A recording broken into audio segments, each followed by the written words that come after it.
David Reed checked the cargo manifest for the third time that hour. Numbers had always calmed his nerves, and right now he needed calm more than anything else. The freight hauler he worked on had just docked at Frontier Station Obsidian, and the place made him uncomfortable. Too many aliens, too many languages, too many eyes watching the few humans who walked these corridors. He scratched at the scar on his left palm, an old habit from his mining colony days. That scar came from a frayed cable on a high-gravity loader when he was 16. His father had patched him up and told him to get back to work. No coddling on the colony. No second chances when you lived where gravity tried to crush you every single day. Reed, get down here. The voice crackled through his comm unit. It was Ambassador Helen Cross, and she sounded tense. David made his way through the station corridors, past merchant stalls selling goods from 100 different worlds. A Draken warrior nearly knocked him over, the massive reptilian creature not even noticing the human in its path. David pressed himself against the wall and kept moving. Humans had been part of the galactic community for 15 years now, but they were still treated like children at the adults' table. The ambassador's temporary office was in the diplomatic quarter, a space that cost more per day than David made in a month. Helen Cross stood by the window, looking out at the stars beyond. She was in her 50s, gray hair pulled back tight, wearing the formal suit that marked her as Earth's representative. "We have a problem," she said without turning around. Tom Bradley broke his leg. David blinked. "The strongman, how?" "Slipped in the shower. Wrong gravity setting in his quarters." She finally turned to face him. He was supposed to compete in the Trials of Worth starting tomorrow. Now we have no one. The Trials. David had heard other crew members talking about them. Some kind of competition where alien species proved how strong or fast or clever they were. Trade agreements depended on the results. Respect depended on the results. "Everything depended on the results. Can't you find someone else?" David asked. "There are 12 humans on this station right now. 3 diplomats, 7 freight workers like you, and 2 scientists. Bradley was the only one with any athletic background." She studied him with sharp eyes. "What about you? You look fit enough." "I'm just a cargo hauler." "You grew up on Colony 7, didn't you? High-gravity mining world?" David nodded slowly.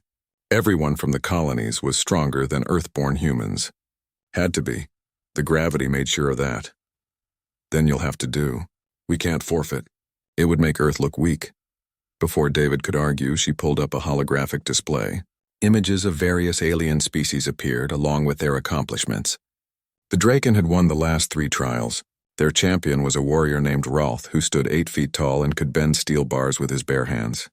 "You don't have to win," Helen said. "Just don't embarrass us." The next morning, David stood in the grand arena with competitors from 20 different species. Most of them towered over him. A few were smaller but moved with the kind of deadly grace that spoke of perfect muscle control. He felt like a child surrounded by giants. Rolth approached him, scales gleaming under the arena lights. The Draken's eyes were yellow and cold. "So Earth sends a cargo worker," Rolth said in perfect English. His voice rumbled like grinding stones. "This is the best humanity can offer?" David said nothing. His father had taught him that responding to bullies only encouraged them. "Your species is soft," Rolth continued. "Weak worlders who grew up under gentle gravity. You have no business here."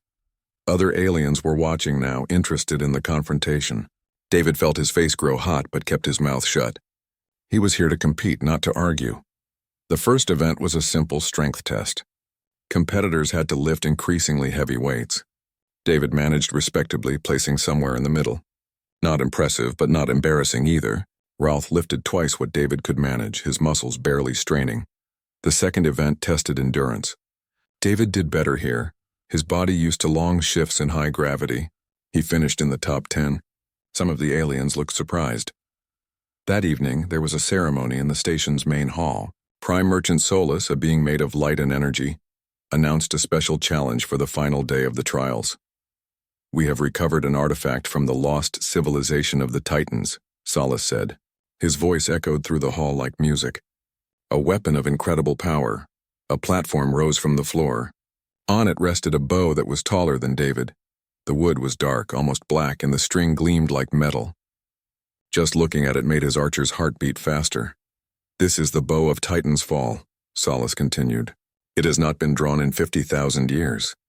The challenge is simple. Draw the bow fully and strike a target 100 meters distant. The winner will receive custodianship of the artifact and significant trade advantages for their species. Whispers filled the hall. David heard words like impossible and legendary repeated in a dozen languages. Ralph stood up, his bulk casting shadows across half the room. "I accept this challenge," he announced, "and I declare that no warrior here can match the Dracon." His eyes found David in the crowd. Especially not the humans. David felt something shift in his chest. He had spent his whole life being underestimated. Too small, too quiet, too ordinary. But he knew bows. He had grown up making them from scrap metal and polymer on the mining colony. He had hunted in the colony's biodomes where gravity was set to 1.2 G for safety reasons, and every shot had to count. He looked at the bow of Titan's Fall and did the math in his head. 400 pounds of draw weight, maybe more. That was heavy. Real heavy. But he had pulled 250 pounds on a makeshift bow back home. With proper form and leverage, maybe he could manage it. Ambassador Cross caught his eye and shook her head slightly. "Don't even think about it," her expression said. But David was thinking about it. He was thinking about it a lot. Sleep never came easy to David in low gravity, and that night was worse than usual. The station maintained 0.8 G in most sections. Comfortable for the majority of alien species, but wrong for someone who had spent his life under heavier pull. He floated in dreams where the bow grew larger and larger until it filled the sky. By dawn, he gave up on rest and headed to the station archives. The place was empty except for a Lumini scholar who flickered in the corner, her light form absorbed in ancient texts. David approached the terminal and began searching for information about the Titans. The data was sparse. The Titans had died out 50,000 years ago in some war that left few records. Their homeworld had been destroyed. But the archives showed one important detail. That world had 1.4 G gravity. Higher than Earth, but not impossibly high.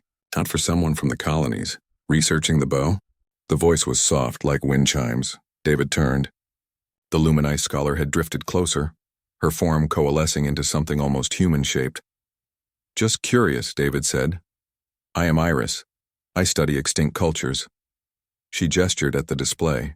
The Titans were remarkable. Powerful, but also wise. They built wonders that we still cannot replicate. "Why did they make a bow?" David asked.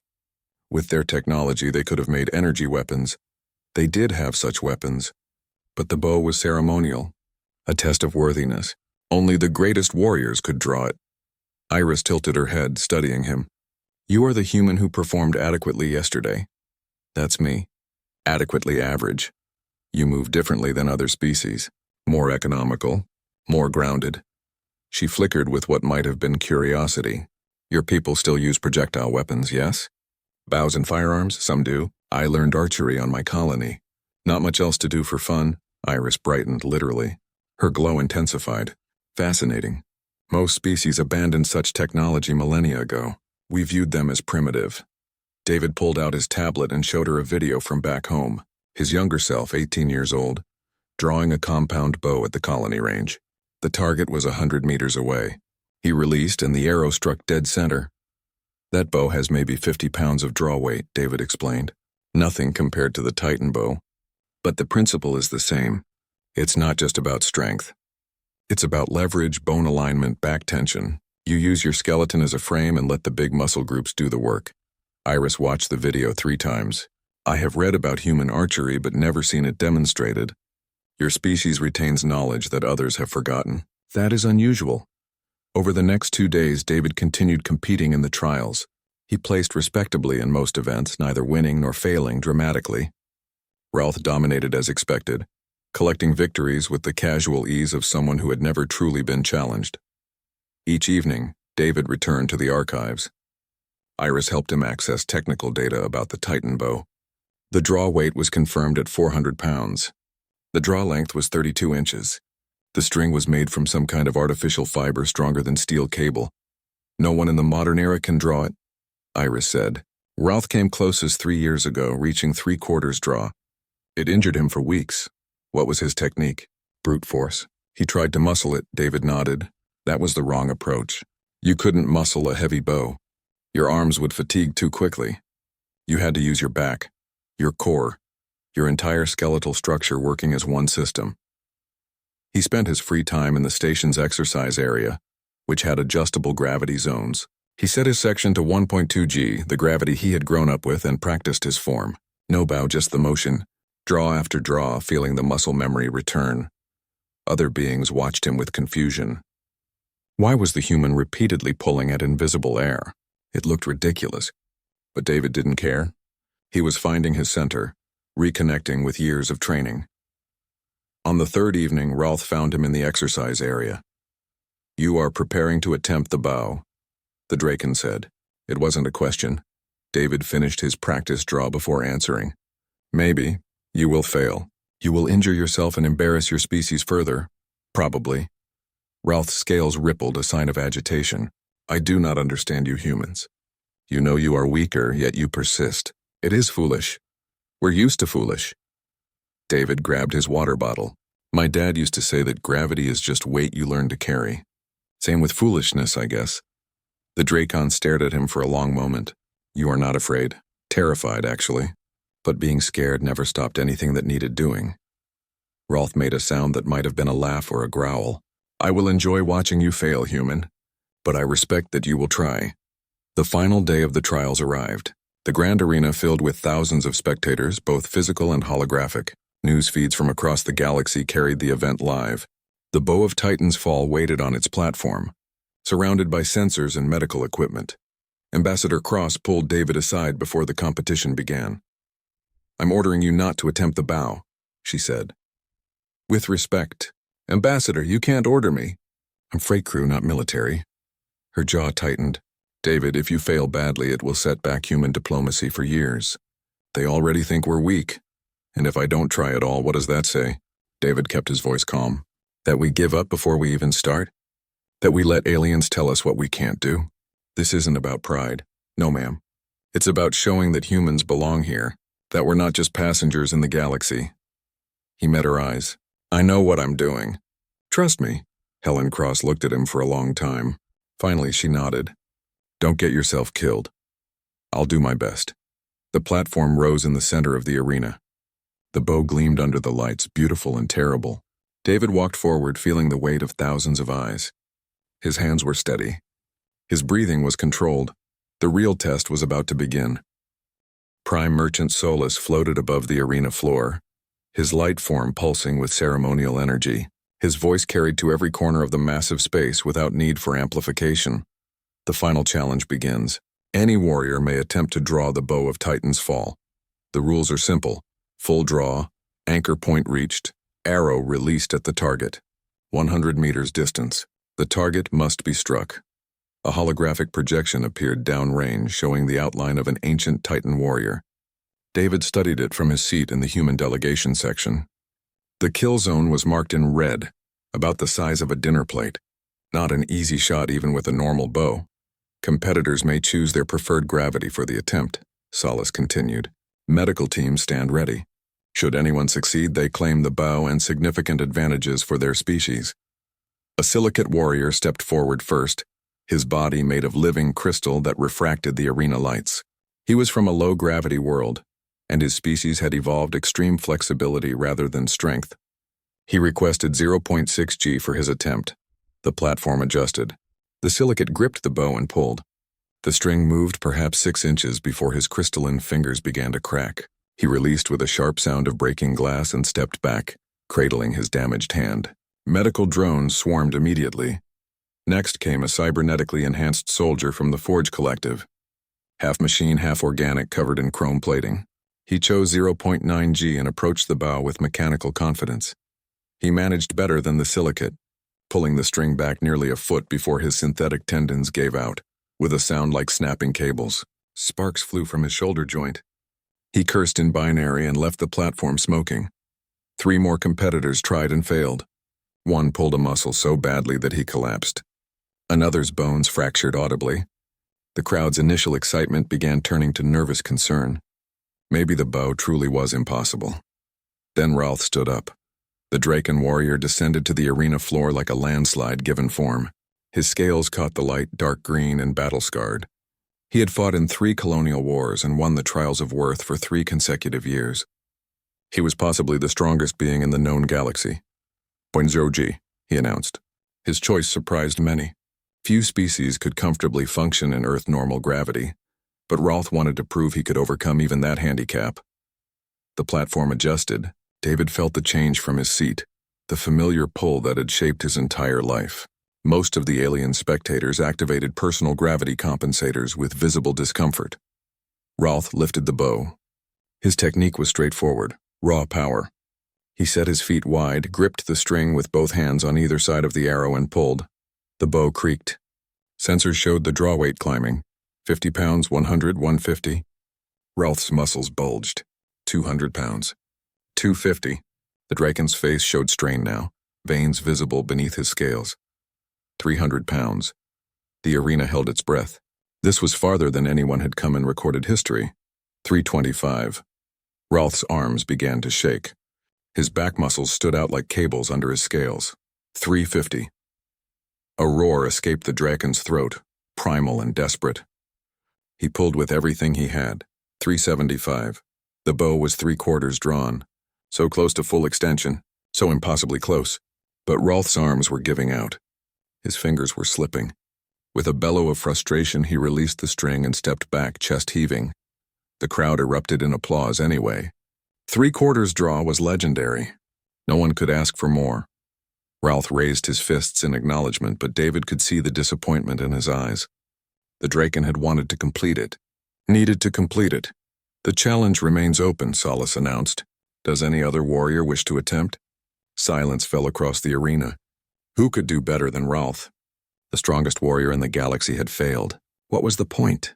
David stood up. Ambassador Cross grabbed his arm. Don't, she hissed. He gently removed her hand. I have to. You'll hurt yourself. Or worse. Maybe. David stepped past her and walked down the aisle toward the arena floor. Conversation rippled through the crowd. Whispers in 100 languages. The human? The cargo worker? Was this a joke? Rolth watched him approach with an expression that mixed disbelief and something like pity. Human, the Draken said. I respect your courage, but this is foolish. If I cannot complete the draw, you have no chance. Probably not, David agreed. He stepped onto the platform. Rolth actually reached out as if to stop him. You will damage yourself permanently. Your species is not built for this strain. We're built for more than you think. David looked up at Solace. I request 1.0 G, same as the champion. More whispers. At least he wasn't asking for easier conditions. The platform confirmed the gravity setting. David felt it in his bones, that familiar weight. Home. He approached the bow and examined it carefully, his hands running over the curves and angles. Beautiful craftsmanship, perfect balance. The wood was some kind of composite, probably synthetic, incredibly dense. He picked it up. Heavy but manageable. He positioned his feet in a wide stance, left foot forward, right foot back and angled out, not the way any of the previous competitors had stood. This human is too small, someone in the crowd said, voice carrying in the silence. Rolth crossed his massive arms. He is smaller than the others who failed. This will be over quickly. David knocked the arrow, feeling the weight of the metal shaft.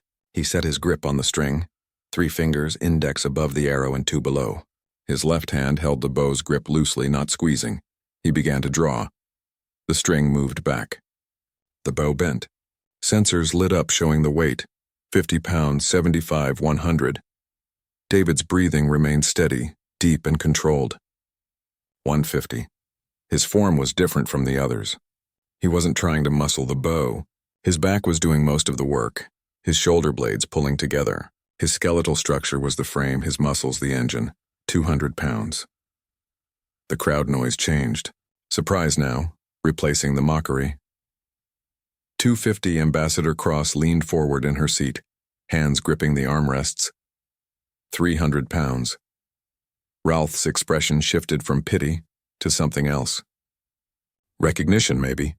The look of one warrior acknowledging another. 350. David's face showed strain now, but his form held. His breathing never broke rhythm. In through the nose, out through the mouth. Each breath timed with his heartbeat. 375, the point where Rolth had failed. David kept pulling. The bow continued to bend. His entire body was engaged now. from his feet planted firmly on the platform to his back muscles straining, to his fingers locked on the string. 400 pounds, full draw. The bow of Titan's fall reached its anchor point for the first time in 50,000 years. Time seemed to stop. David held the bow of Titan's fall at full draw, every muscle fiber in his body screaming. The weight pressed down on him like the gravity of his childhood, familiar and brutal. His hands remembered this feeling from years of practice, from hunting in the colony biodomes, from shooting until his fingers bled and his father told him that pain was just weakness leaving the body. The holographic target waited 100 meters downrange. The red kill zone glowed like a challenge. David's vision narrowed, blocking out the thousands of spectators, the hovering cameras, the weight of history. There was only the target, the arrow, and the release. He found his anchor point, the corner of his mouth where the string always settled. His back was a compressed spring. His front shoulder pushed forward while his back shoulder pulled back, creating opposing forces that held the massive draw weight steady. It was a technique he had learned from online videos and refined through endless practice. You didn't fight a heavy bow. You became part of its structure. Impossible, someone whispered in the crowd. David's voice came out steady despite the strain. This is for everyone who was told they couldn't. His release was clean. Years of muscle memory took over. His fingers relaxed, his back tension converted to forward motion, and the string snapped forward with a sound like thunder. The arrow was a blur of metal. It crossed the 100-meter distance in less than a second, moving faster than most species could track. The impact made a sharp crack that echoed through the arena. Dead center. Perfect hit. The holographic target flashed green, then exploded into cascading light. For 3 seconds, absolute silence filled the grand arena. Then chaos erupted. Aliens leaped to their feet, shouting in languages David didn't recognize. The holographic displays replayed the shot from 20 different angles, showing his form, his technique, the perfect arc of the arrow. Biosensors scrolled data across screens, confirming what everyone had just witnessed. David carefully set the bow down, his hands shaking now with the aftermath of adrenaline. His muscles felt like water, but he remained standing. Years of high-gravity work had taught him not to show weakness even when exhausted. Ralph stood motionless, his yellow eyes wide. The Dracon's mouth hung open slightly, revealing rows of sharp teeth. He looked like someone whose entire understanding of the universe had just shifted. Ambassador Cross had both hands over her mouth, tears streaming down her face. Iris the Luminae flickered wildly, her light form pulsing with excited energy. She was already recording data, her sensors capturing every detail of what had happened. Prime Merchant Solace descended to the platform, his musical voice filled with wonder. In 50,000 years, none have accomplished this feat. The bow of Titan's fall acknowledges a new master. Medical drones swarmed David, scanning him for injuries. The readouts showed elevated stress on his muscular and skeletal systems, but nothing beyond normal athletic strain. No tears, no fractures, no permanent damage. Just a human body pushed to its limits and holding strong. How? Ralph finally spoke, his voice barely above a whisper. How did a human do what I could not? David flexed his fingers, trying to work feeling back into them. Different technique. You tried to overpower it. I worked with it. Leverage and bone structure, not just muscle. But your species is weaker than mine. The measurements prove it. In raw strength, sure. David straightened up, ignoring the protest from his back muscles. But we evolved under higher gravity than you did. Our bones are denser, our muscle fibers are packed tighter. And we kept practicing archery even after we developed advanced weapons. That knowledge matters. The Dracon looked at his own massive hands as if seeing them for the first time. The Draken homeworld is 0.7 G. We grew large to compete with predators, but large does not mean strong in the way that matters here. Exactly. Ralph extended his hand, a gesture he had learned from studying human customs. You have earned respect, David Reed. You have earned victory. I will not forget this lesson. David shook the offered hand, feeling the careful control in the Dracon's grip. This close, he could see old scars on Ralph's scales, evidence of countless battles. The warrior had never learned humility because he had never needed to. Today changed that. The bow of Titan's fall and its custodianship belonged to humanity, Solace announced to the arena, along with the trade agreements and privileges granted to the champion species. The human delegation erupted in celebration. All 12 humans on the station were on their feet, cheering loud enough to be heard over the confused murmuring of alien species. David had just changed everything for Earth's position in the galactic community. Reporters swarmed the platform, dozens of species all wanting statements. David found himself surrounded by cameras and recording devices, questions coming faster than he could process them. How did you train for this? What genetic modifications do you have? Does this represent a military threat from Earth? Please everyone back away. Ambassador Cross pushed through the crowd, her diplomatic authority finally asserting itself.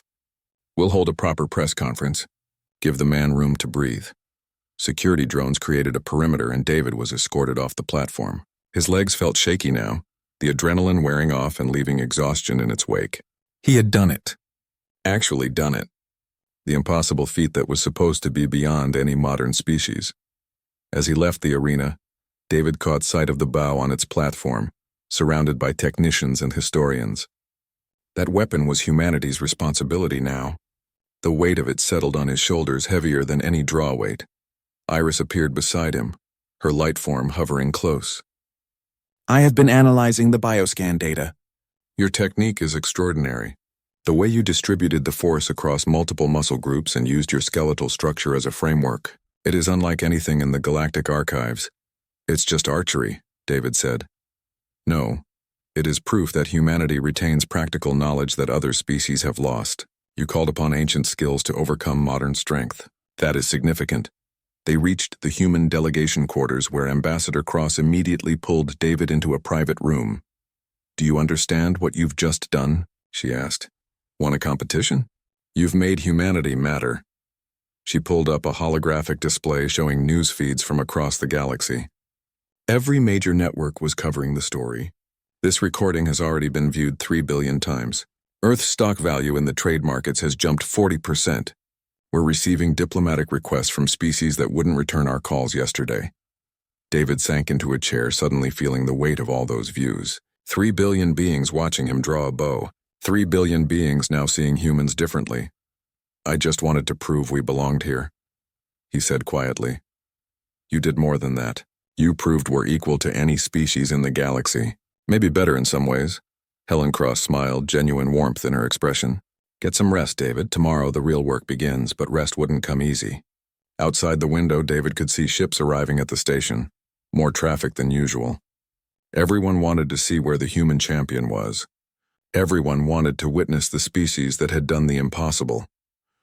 3 days after the draw, David couldn't walk 10 meters without being recognized. Aliens stopped him in corridors, some asking for images with him, others simply staring. A few touched him as if to verify he was real. The attention made his skin crawl. He sat in a quiet corner of the station's observation deck, watching ships come and go through the viewport. His tablet was filled with messages from Earth. His father had sent a video, the old man's weathered face streaked with tears. Friends from the colony wanted to know when he was coming home. Media companies offered ridiculous amounts of money for exclusive interviews. You are hiding, Rolf's voice rumbled behind him. David didn't turn around, taking a break from being a spectacle.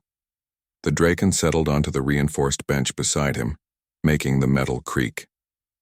I understand. After my first victory at the trials, I could not go anywhere without attention.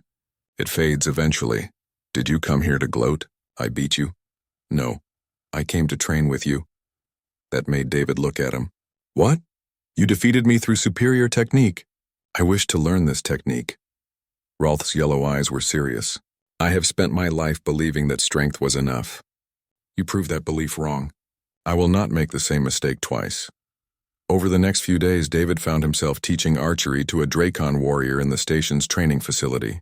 Rolf was a quick learner once he stopped trying to overpower everything. They adjusted the gravity to 1.2 G, which left Rolf struggling but determined. Your back muscles must pull together, David instructed, like you're trying to squeeze something between your shoulder blades. Rolf drew an invisible bow, his form improving. This feels inefficient. All this focus on minor adjustments. Efficiency is the point. You can't sustain raw power for long, but proper form? That can last for hours. Ambassador Cross appeared during one of their sessions looking stressed. David, we need to talk. In her office, she pulled up holographic displays showing news from across the galaxy. Most of it was positive. Trade requests, diplomatic overtures, scientific exchange programs. But there was a darker side, too. 3 militant factions have identified humanity as a potential threat, she explained, highlighting specific news feeds. They're calling for restrictions on human expansion, claiming we're dangerous because of our physical capabilities. David watched footage of an alien politician ranting about human strength. That's insane. One guy draws a bow and suddenly we're a threat. It's not about the bow. It's about what you represent. Helen Cross changed the display to show comparative gravity data. Most species evolved under 0.6 to 0.8 g. Earth is 1.0 g. That means humans are naturally stronger and more durable than 80% of the galaxy. They didn't realize that until you demonstrated it publicly. So what do? The Galactic Council is holding an emergency session next week. They'll decide whether to impose restrictions on human activities. She met his eyes. You'll need to testify. The thought of standing before the entire Galactic Council made David's stomach turn. I'm not a politician. No, but you're the human everyone knows now. Your words will carry weight. Meanwhile, Iris had published her analysis of David's technique. The paper spread through scientific communities like fire through dry grass. Xenobiologists who had never given humans a second thought suddenly wanted to study Earth's evolutionary history. Universities requested human specimens for research. Though Earth's government firmly declined, the Lumini scholar found David in the observation deck again, her light form flickering with excitement. Your species is fascinating, she said. I have been reviewing historical data. Humans are the only known species to maintain traditional weapon skills after developing advanced technology. Why? David shrugged. Sport mostly. Tradition. Some people just like doing things the old way. But this old way gave you an advantage that high technology could not match. The silicate warrior had cybernetic enhancements. The forged soldier was half machine. Yet you, with only biological muscles and learned skill, surpassed them both. I had help from gravity. And practice. Lots of practice, Iris pulsed thoughtfully. I believe there is a lesson here for all species. In our rush toward advancement, we may have abandoned knowledge that still has value. She wasn't wrong. The galaxy had moved beyond projectile weapons thousands of years ago. Energy weapons were more efficient, more deadly, more civilized. But that meant most species had forgotten the principles of leverage, force distribution, biomechanics. David had won by remembering what others had forgotten. A message appeared on his tablet. It was from a young alien on a distant station. Some species he didn't recognize. The message was simple. Can you teach me to shoot a bow? My world has high gravity. I think I could learn. More messages followed. Dozens, then hundreds. Beings from across the galaxy wanting to learn archery. Some were from high-gravity worlds like Earth. Others just admired the skill and wanted to try. David forwarded them all to Iris, who promised to compile a teaching guide. This is how we change perceptions, the Lumini said. Not through force or politics, but through shared knowledge. The week passed quickly. David spent his mornings training with Rolth, his afternoons answering messages, and his evenings preparing for the council session. Ambassador Cross coached him on what to say, how to present himself, the politics of the moment. Don't be aggressive, she instructed. But don't be weak either. Show them that humans are strong but peaceful, capable but not threatening. That's a narrow path to walk. Welcome to diplomacy. The night before the council session, David's father called again. The old man looked tired, the lines on his face deeper than David remembered. Your mother would be proud, his father said. She always said you had steady hands. David's mother had died when he was 12, crushed in a mining accident. The high gravity that made humans strong also made it unforgiving when mistakes happened. I'm scared, Dad. What if I mess this up? Then you mess it up. But I've watched that recording 100 times. You didn't mess up when it mattered most. His father smiled. You've got this, son. Just remember you're not representing Earth because you're special. You're representing Earth because you're one of us, regular people who do hard things. Those words stayed with David as he tried to sleep. Regular people who do hard things. That was humanity's real strength. Not the gravity they evolved under, not the traditions they maintained, but the stubborn refusal to give up even when everything said they should. The next morning, David put on the formal clothes Ambassador Cross had provided. They felt wrong, too tight and too clean. He looked at himself in the mirror and barely recognized the person staring back. Outside his quarters, Ralph waited in ceremonial armor. "I will accompany you to the council," the Draken said. "As your second. You don't have to do that." "Yes, I do. You taught me humility. Let me teach them respect." The Galactic Council chamber was bigger than David expected. Thousands of seats rose in concentric circles around a central platform where speakers stood. Representatives from hundreds of species filled those seats, their forms ranging from humanoid to crystalline, to beings that were barely physical at all. The chamber hummed with translated conversations, with political maneuvering, with the weight of decisions that shaped civilizations. David stood on the central platform with Ambassador Cross beside him. Ralph had taken a seat in the Draken section, his presence alone making a statement. Above them, Prime Merchant Solace presided, his light form bright enough to illuminate the entire chamber. "We gather to address the question of humanity," Solace announced. "Their recent demonstration of capability has raised concerns. We must determine appropriate restrictions or permissions for their continued expansion." A representative from the Forge Collective stood, his chrome-plated body reflecting the chamber lights. "Humanity poses a potential military threat. Their physical advantages were hidden from us. We demand limitations on their colony expansion and military development." Murmurs of agreement rippled through certain sections. Another representative, from a species David didn't recognize, added her voice. "Earth's gravity is higher than standard. This gives them unfair advantages in competition and conflict. We propose mandatory genetic modifications to reduce human strength to galactic norms."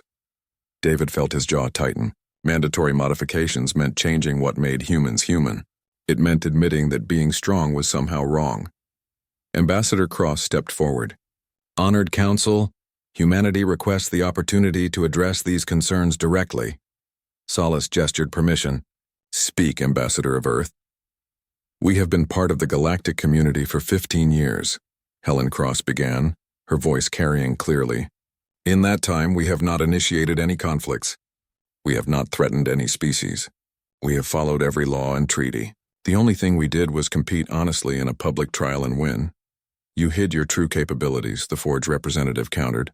"We did not hide anything. You assumed we were weak because we were new, because we came from a single planet, because we didn't look like your idea of strong." She gestured to David. "This man is a freight hauler, not a soldier, not a genetic experiment, not a cyborg warrior. He's an ordinary human who learned a traditional skill." "Is that truly threatening?" Iris stood in the Lumini section, her light form brightening. "If I may address the council, I have studied David Reed's technique extensively. His victory came not from raw strength, but from retained knowledge. Most species abandoned projectile weapons and the biomechanics associated with them. Humans did not. This is a cultural difference, not a military threat. But their strength is real," another voice called out. "Higher bone density, greater muscle mass per body volume, enhanced endurance. These are military advantages." Solace raised a luminous hand for silence. "David Reed, you have heard the concerns. What do you say to those who fear humanity's capabilities?" David's mouth went dry. Thousands of beings watched him. Billions more across the galaxy were viewing this transmission. He thought about his father's words. "Regular people who do hard things," he stepped forward. "I'm not a speaker. I'm not good with politics. But I can tell you about gravity." He pulled up a holographic display showing Earth rotating in space. "This is my home. 1.0 G. Every human who ever lived was shaped by this. It made our bones dense because light bones would break. It made our muscles strong because weak muscles couldn't lift our own weight. It made us tough because our world demanded toughness." He changed the display to show the Draken homeworld. "Commander Ralph comes from a 0.7 G world. That made his species tall because height wasn't a disadvantage there. It made them large because size helped against predators. More worlds appeared. Lumini at 0.5 G, Silicate at 0.8 G, Forge colonies at 0.6 G. Every species is shaped by their home. That's not a threat. That's just life." David looked around the chamber. "You're afraid because I drew a bow. But think about what that means. It means humans remember old skills. It means we practice things even when they're not efficient. It means we value tradition and discipline." He paused, choosing his next words carefully. "You can make us modify ourselves. You can restrict where we go, what we do. But that won't make you safer. It will just teach us that the galaxy punishes success, that working hard and being good at something is dangerous. Ralph stood in his section. I speak as someone who was defeated. The human showed me that I had grown complacent. That size and strength alone are not enough. He taught me humility and better technique. For this I am grateful, not threatened. Other voices joined in. A representative from a high-gravity world similar to Earth spoke about shared experiences. A historian noted that restricting species based on their natural traits was ethically wrong. The debate grew heated, with strong opinions on both sides. Finally, Solace called for silence. The council will vote. Should humanity face restrictions based on their demonstrated capabilities? The voting began. Each species indicated their position through their delegation systems. David watched the holographic tally climb. For restrictions, against restrictions, abstaining. The numbers were close, too close. Ambassador Cross gripped David's arm. Whatever happens, you spoke well. The final count appeared. Against restrictions, 52%. For restrictions, 41%. Abstaining, 7%. The motion fails, Solace announced. Humanity will not face special restrictions. Instead, their status is elevated to full membership with complete trade and diplomatic rights. Relief flooded through David so strongly his knees almost buckled. They had done it. Humanity was safe, accepted, equal, but Solace wasn't finished. Additionally, this council recognizes that diversity of capability strengthens the galactic community. We encourage all species to learn from one another, to share knowledge rather than fear it. Ralph approached the platform after the session ended. I propose a new competition. Not species against species, but species working together, sharing techniques, building understanding. The Trials of Unity, Iris suggested, her form pulsing with excitement. Ambassador Cross nodded slowly. Earth would participate, and we would offer to teach archery to any species interested in learning. News of the decision spread quickly. Within hours, David received thousands of new messages. Most were positive, congratulating him and humanity. Some were still negative, but those voices were quieter now. David returned to his quarters exhausted but satisfied. The bow of Titan's fall was being transported to Earth, where it would be displayed in a museum. But copies would be made and distributed to universities across the galaxy. The weapon that once symbolized impossible standards would now represent achievable goals through proper technique and dedication. His father called one more time. You did good, son. We did good. All of us. 2 weeks later, David was back on his freight hauler running cargo between stations. He had turned down offers to join diplomatic corps, military training programs, and celebrity endorsements. He liked his quiet life, the routine of space travel, the simplicity of honest work. But in his personal quarters, he kept a simple recurve bow. 50-pound draw weight, nothing fancy. When the ship was between destinations and time stretched long, he would practice in the cargo hold. Draw, hold, release. The same motion he had performed thousands of times before. The same motion that had changed everything. Sometimes other species asked to watch him practice. He always said yes. He would explain the technique, the physics, the philosophy of archery. Some tried it themselves. Most failed at first, but a few showed promise. One young Lumini named Star took to it naturally, her energy form learning to manipulate physical weapons in ways her species hadn't attempted in millennia. She would practice for hours, determined to master this ancient human skill. Why do you teach this? She asked one day. What is the point of archery in an age of energy weapons? David thought about his answer while setting up another target.